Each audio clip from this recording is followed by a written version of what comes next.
Y bien, es el momento de la entrevista del día y hoy hablaremos sobre la UNESCO y la cooperación que ha tenido a Guatemala. 70 años se cumplen de la cooperación en todo el mundo y en Guatemala son 65 años de hacer historia y vamos a hablar respectivamente del tema de educación, que es una de las labores que también emprende y apoya la UNESCO. Para ello tenemos a la licenciada Lucía Verdugo, ella es oficial nacional de educación de UNESCO. Bienvenida, qué gusto tenerla por acá. Muy buenos días, gracias por la invitación.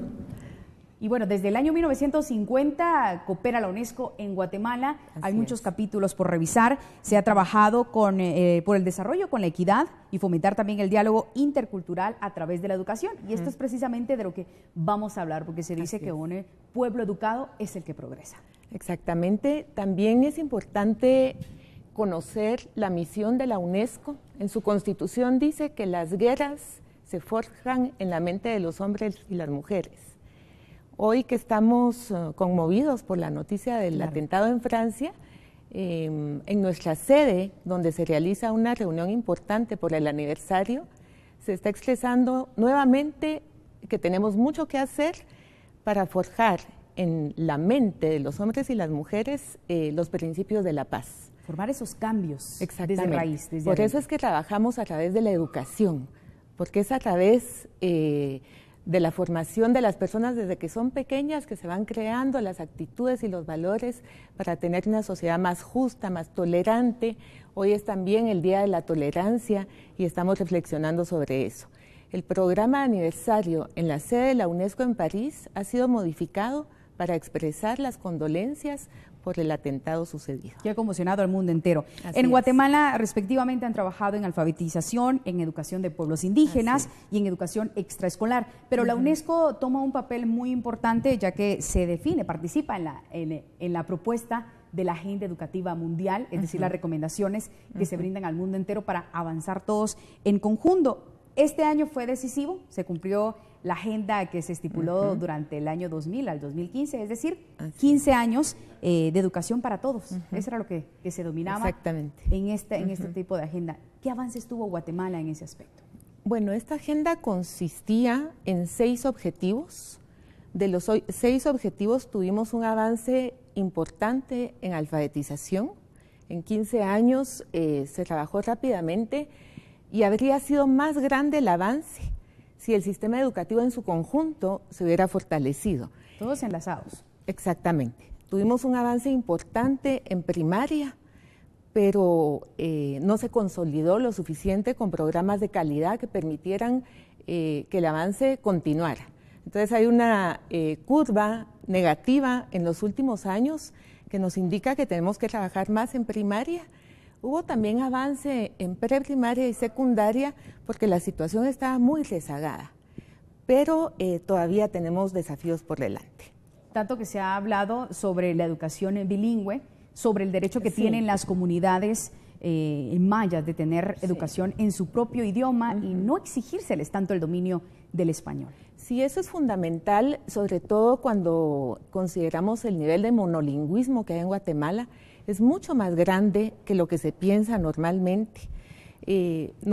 Debemos pensar en que aprender en un idioma que es ajeno no es posible.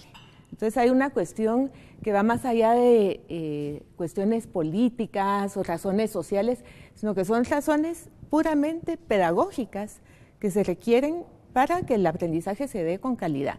Además, la UNESCO considera que la calidad tiene varios ámbitos, entre ellos está que la educación, para ser de calidad, tiene que ser equitativa, tiene que ser incluyente, tiene que ser pertinente, relevante, o sea, que los contenidos educativos tengan que ver con la vida de las personas, que sean en su idioma y de acuerdo también al contexto en el que se desenvuelve. En los últimos años se dio una modalidad, informes de gobierno, informes oficiales, donde se detallaba y se declaraba un municipio cero analfabetismo. ¿Qué parámetros se utilizan y realmente son estos verídicos o medibles? Sí. Para declarar un lugar en realidad completamente nunca se puede decir que hay un lugar totalmente libre de analfabetismo.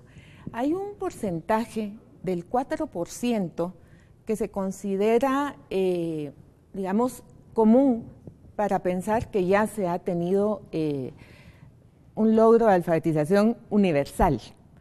ese porcentaje corresponde a todas aquellas personas que de alguna manera van quedando marginadas por razones de edad, geográficas, muchas veces por algún tema de discapacidad, pero también podemos decir que no hay ningún país, ni siquiera en Europa, ni siquiera Luxemburgo es un país libre de analfabetismo. Todos que ser analfabetismo podría decirse que es un nombre un poco de marketing para impactar. Sí, así es. Bueno, también ya se habló, ya se celebró recientemente en Incheon, la declaración, una nueva reunión donde se estipulan los objetivos y las estrategias que se van a plantear en la Agenda 2015 y 2030. Es decir, durante los próximos 15 años se habla también de garantizar una educación inclusiva. Así es, sí. Vea, la nueva agenda para los siguientes 15 años es muy interesante. Tiene un planteamiento de una transformación de la educación, de una visión humanística de la educación. Una visión humanista que incluye el considerar la educación como un derecho, porque es el derecho habilitante para que las personas puedan disfrutar de los demás derechos y poderse desarrollar. Es una educación con equidad, particularmente para las mujeres y los pueblos indígenas y las personas con discapacidad. Hablamos de una educación con calidad, con esos factores que ya le mencionaba. Entonces hay una agenda holística y que también extiende las metas mundiales de número de años que se pretende que haya educación obligatoria. En la agenda anterior teníamos una universalización de la educación primaria. Hoy tenemos la meta de universalizar la educación primaria, secundaria y ofrecer por lo menos un año de preprimaria. Bueno, y la oportunidad de inclusión, ya decía usted, lo importante es también tomar en cuenta a ese sector que tiene capacidades especiales, limitaciones físicas, pero que por esto no puede negarse el derecho de educación. También es importante que estamos considerando a la población no escolarizada. En Guatemala tenemos por lo menos 800,000 jóvenes entre 15 y 18 años fuera del sistema educativo. Si consideramos un rango de edad mayor, es mayor el número de jóvenes que no han estudiado, entonces sus posibilidades de conseguir un empleo decente se limitan. ¿Podría referirse a una educación más técnica? Sí, una educación además más flexible, que permita a los jóvenes hacer trabajos y continuar estudiando, porque comprendemos que la situación de las familias a veces no permite financiar la educación de los jóvenes. Bueno, la educación es un reto y una arista importante, no solo creo que solo para Guatemala, sino para el mundo entero. Difícil de ir avanzando por diferentes complicaciones que se pueden dar en el entorno, desde macroeconómico, social, cultural, en fin.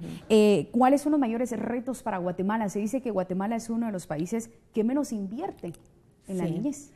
En realidad, en educación estamos invirtiendo menos del 3% del PIB y eso tiene que cambiar.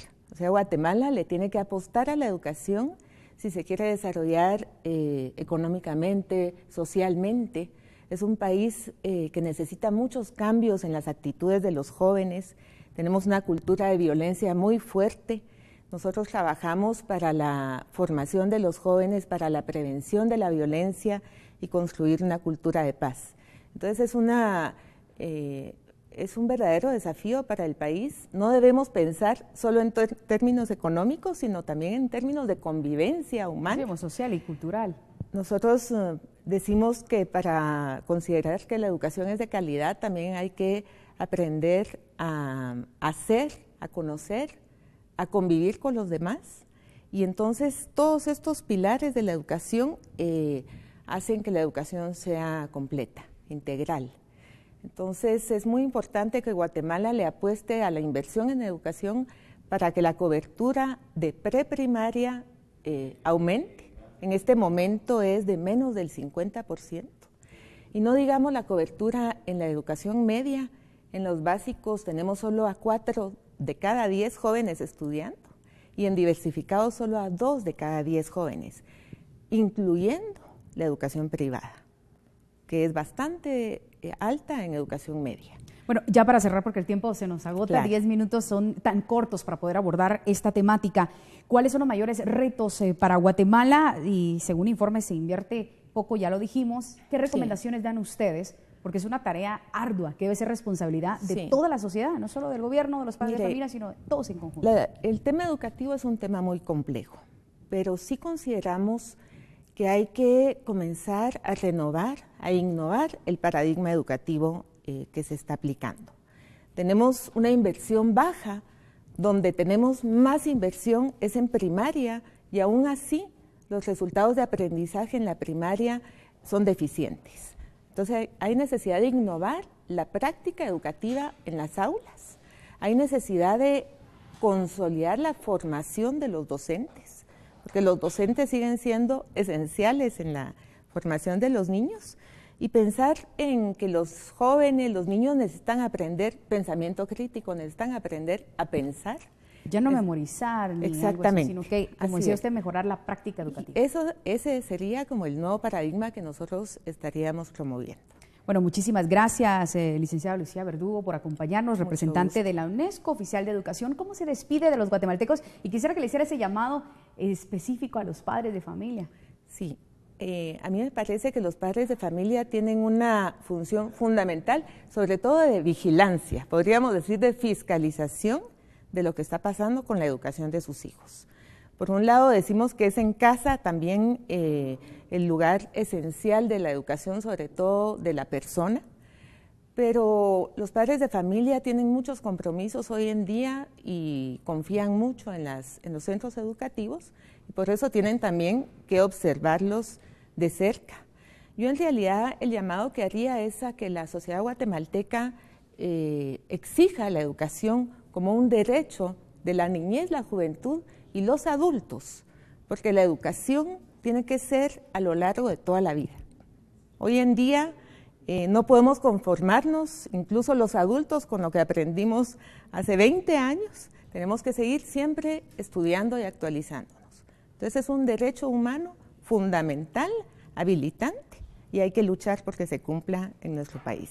Bueno, muchísimas gracias por habernos acompañado. Ya está contemplada entonces la Agenda Educativa Mundial 2015-2030, donde se destaca una educación inclusiva. Los retos para Guatemala y mejorarlos es mejorar la inversión, principalmente en el nivel primaria, que es la base inicial, mejorar las prácticas educativas y también la formación de docentes. Así que hay mucho por decir en el tema de educación y por supuesto de la cooperación que UNESCO ha realizado a Guatemala desde el año 1950. Quédese con nosotros, volvemos enseguida con más información actual. Somos Telediario al amanecer.